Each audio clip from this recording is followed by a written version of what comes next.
Estas medidas económicas anunciadas por Nicolás Maduro, y como acaban ustedes de oír, tendrán poco efecto en un país al que el Fondo Monetario Internacional ha pronosticado una inflación que supera el 700%, una caída del Producto Interno Bruto del 8% y una crisis humanitaria que se vive día a día por escasez de productos alimenticios que supera el 80% y de insumos medicinales que supera también el 80-85% según los gremios farmacéuticos en Venezuela. La situación es complicada porque el sector privado tiene también que enfrentar a diario el racionamiento eléctrico, medida instaurada por Nicolás Maduro para economizar energía. En Maracaibo, por ejemplo, capital del estado Zulia, fronterizo con Colombia, el centro comercial Sambil, el más importante de este estado, con 322 locales y generador de 2.500 empleos directos e indirectos, publicó en su cuenta de Twitter: Sambil informa que notificará a todos sus usuarios cuando abrirán nuevamente sus puertas al público. El Sambil cerró, y cerró sus puertas porque simplemente no tiene la generación de electricidad necesaria para mantenerlo operativo. Cerró este fin de semana. ¿Cuándo abrirá de nuevo? Ya lo vieron ustedes en su cuenta de Twitter, no se sabe. Quiero saludar en esta parte del programa a Víctor Maldonado, él es director ejecutivo de la Cámara de Comercio de Caracas. Señor Maldonado, bienvenido a la tarde. Buenas tardes, Dania. Gracias a ti. Saludos a todos los que nos escuchan y nos ven en toda América. Es una situación complicada, lo que tiene que ver con el salario. Los trabajadores, escuchábamos, no se sienten satisfechos, pero a su vez es un problema esto para el sector privado, un sector que ha sido disminuido. Ha sido y es absolutamente controlado, puede llevar a la quiebra, como decía el representante de Fedecámara, a la pequeña y mediana industria. Bueno, es que en algún momento hay que plantear la imposibilidad de seguir adelante. En un país en donde el gobierno ha aplicado 4 torniquetes simultáneamente: control de divisas, control de costos, control de precios, control laboral.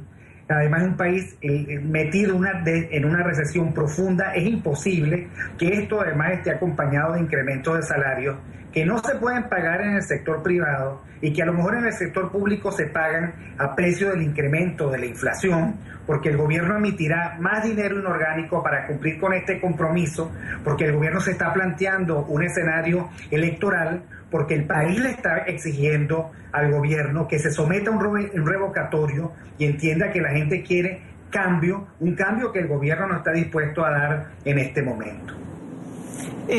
Señor Maldonado, usted ha pronunciado una frase que me parece importante y me quiero detener en ella un minuto. Usted ha dicho: en algún momento hay que plantear la posibilidad de seguir adelante. Es decir, ¿Venezuela está acercándose a la parálisis total? Yo creo que sí. Yo creo que ya es inminente. Bueno, ya Polar está cerrando parte de las industrias o de las empresas o de las unidades que ellos tienen para producir cerveza, y es simplemente porque los cálculos no dan, porque un país que está cerrado a la importación, castigado en su producción, inhabilitado para ser libre empresa, dañado en su derecho de propiedad, llega un momento en que cualquier cálculo, el más elemental, indica que no es posible tener una empresa abierta, que no es posible seguir manteniendo el empleo que se tiene, y entonces este tipo de decisiones son muy desalentadoras porque juegan con el hambre del pueblo, practican una demagogia absolutamente rampante y hacen confundir a la gente entre los síntomas y las causas. Y la verdad sea dicha es que este país está así por la peor política económica del mundo, que no permite un solo grado de libertad y de posibilidades a la empresa privada, y que por lo tanto habrá más cierre y habrá más desempleo. Hay que recordar que la empresa privada venezolana es en su mayor porcentaje pequeñas y medianas empresas, y baste ver simplemente el panorama de las ciudades, de los centros comerciales, para apreciar que muchas de esas pequeñas empresas ya han tirado la toalla y ya han cerrado. Entonces, bueno, es una circunstancia terrible, porque esta es una caída vertiginosa, el que uno a veces no se da cuenta del nivel de daño que este gobierno está provocando a la economía y a la sociedad. Pero ya lamentablemente estamos viviendo ese momento de grandes definiciones. Empresas Polar cierra porque el gobierno le niega cualquier posibilidad de seguir abierta. Y si eso con la mayor empresa de alimentos y de bebidas del país, imagínense lo que quedará para el resto del país. Ahora, sin embargo, el gobierno intenta convencer a los venezolanos que la empresa, y me refiero a Empresas Polar, cierra porque Lorenzo Mendoza conspira contra Venezuela y lidera la guerra económica. ¿Hasta dónde los venezolanos hoy en día creen que esto es verdad? Bueno, las encuestas indican que el que no tiene credibilidad alguna es el gobierno, que está hundido con el resto de los poderes públicos que se han fusionado con el Poder Ejecutivo, está hundido en la credibilidad y en la popularidad. Y yo creo que nadie en este momento cree que una empresa que produce alimentos, que produce bebidas, que está al día a día con los venezolanos, está conspirando contra los venezolanos. Aquí esa disonancia está siendo superada. La gente sabe que es el gobierno y su política económica el principal culpable de esto que estamos viviendo. La gente sabe que este gobierno tan poderoso, que hace gala de tanta prepotencia en el uso del poder, tiene que ver necesariamente con esto que estamos sufriendo todos los venezolanos. Pero, lamentablemente, independientemente de lo que la gente crea, el gobierno sigue allí y las empresas privadas siguen cerrando, siguen en este descalabro pero muy marcado, pues simplemente porque no están dadas las más mínimas condiciones para operar una empresa. Bueno, y digamos que en esa falta de condiciones no podemos abstraernos de la crisis eléctrica. Antes de comenzar su entrevista, hacía relación del anuncio que hizo el Centro Comercial Sambil, el más importante del estado Zulia, yo creo que uno de los más importantes de Venezuela, que anunciaba el cierre de sus puertas simplemente por falta de electricidad. Bueno, sí, efectivamente, el gobierno ha manejado la crisis eléctrica con solo dos palabras: cierre y racionamiento. Y así, por supuesto, está afectando muchísimo y descalabrando, destruyendo el potencial comercial y la capacidad de empleos que este potencial comercial tiene. La verdad es que esto es producto de una fatal improvisación.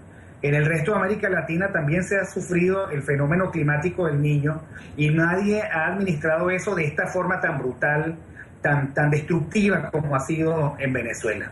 Bueno, aquí se dijo que se invirtió miles de millones de dólares que lamentablemente fueron a parar en las manos indebidas y fueron a construir negocios que no tienen legitimidad de origen, que son negocios de la corrupción. Y bueno, estamos pagando por lo tanto el producto de la más rampante corrupción y de la más increíble improvisación y mezclada con una incapacidad sorprendente, porque los que están al frente de la resolución de la crisis eléctrica no saben de electricidad y no han sido capaces de convocar a los venezolanos que sí saben de energía eléctrica para tratar de resolver el problema. Y la verdad es que todas estas circunstancias, el enfoque ideológico, el enfoque económico, la impericia del gabinete, la obcecación del presidente, lo único que están haciendo en su conjunto es destruyendo el activo más importante del país, que tiene que ver con su potencial económico, con su capacidad para generar empleo. Lo cierto es que en este momento el 85% de los venezolanos están empobrecidos.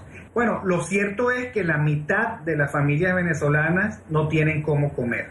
Lo cierto es que estamos perdiendo empleo formal. Lo cierto es que estamos incrementando la informalidad hasta magnitudes que van a provocar problemas sociales y van a ser el ratificador de este empobrecimiento que ya estamos viviendo. Y en el corto plazo nosotros no apreciamos ninguna salida porque esta política económica la niega. Es una política económica que destruye y no construye. Y por eso es que la alternativa democrática está buscando salidas políticas a esta obcecación, a esta terquedad que está destruyendo al país. Ahora, Víctor, si usted no ve una salida en el corto plazo, ¿qué viene para Venezuela? ¿Saqueos? ¿Gente desesperada en las calles intentando obtener algo de alimento? Las imágenes que hemos tenido que ver los últimos días realmente son imágenes duras. Camiones transportando alimentos que son asaltados en la calle, gente que rompe puertas de algún local comercial para entrar y llevarse lo que pueda. Imágenes que no traducen otra cosa que no es desesperación. ¿Qué viene para Venezuela en las próximas semanas o en los próximos días? Porque ya no hablamos de meses y mucho menos de años. Mira, yo coincido con tu apreciación. En el corto plazo, mayor descomposición social, menor gobernancia, mayor desorden social, una pérdida del sentido de la República en términos de soluciones institucionales. Y lo más dramático, lo más patético, es que frente a esto que está a todas vistas, que es tan fácil apreciar, el gobierno sigue luciendo distraído, sigue viviendo otra realidad que lamentablemente no es la que viven todos los venezolanos, y eso por supuesto es el acelerador más notable de la crisis. No hay soluciones milagrosas cuando la economía está siendo destruida. Aquí o hay producción o la gente va a seguir empobreciéndose, va a seguir la gente incrementando el hambre que va a padecer, van a seguir acumulándose las penurias, va a seguir incrementándose la inseguridad y lo peor, insisto, es que frente a esto el gobierno luce totalmente al margen, sigue destruyendo, sigue limitado en su capacidad de formular consensos, sigue siendo incapaz de proponerse a sí mismo cambios en su propia política, sigue en una especie de delirio político y económico por el cual la gente sigue insistiendo con lo poco que queda de racionalidad política, un cambio político para salir de esta y empezar otro proceso que todo el mundo sabe va a ser muy difícil, nos va a costar mucho tiempo salir, pero por lo menos en ese caso esta penuria tendría direccionalidad diferente a la caída acelerada que estamos viviendo en este momento hacia un vacío que parece no tener fondo. Quiero agradecer a Víctor Maldonado, gracias, directivo de la Cámara de Comercio, gracias por acompañarnos como siempre en la tarde. Gracias a ti.